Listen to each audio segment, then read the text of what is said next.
Почему в большинстве случаев никакие диалоги и разговоры с девушкой не приносят результата? Потому что любые действия в качестве поговорить, в качестве договориться, это не что иное, как упрашивание.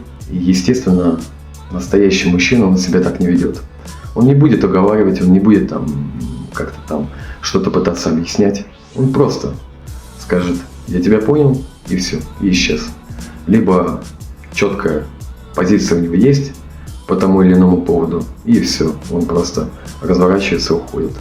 И со стороны девушки, если даже какие-то реакции возникают там, в виде слез, там ее, еще чего-то, это не работает.